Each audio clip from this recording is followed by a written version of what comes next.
everybody. My name is Bethany Montoya, and I serve as an editorial director with Dentistry IQ.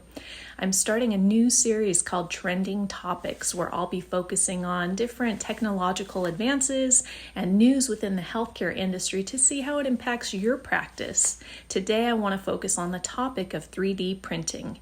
If you don't already know, 3D printing has been widely embraced by almost every specialty within the dental industry. We're using 3D printers to design crowns and bridges and implants and surgical guides, dentures, sleep appliances, night guards, retainers, so many different things. And so I invite you to read the family of articles that we have on this topic and ask you, do you implement 3D printing? And if not, why?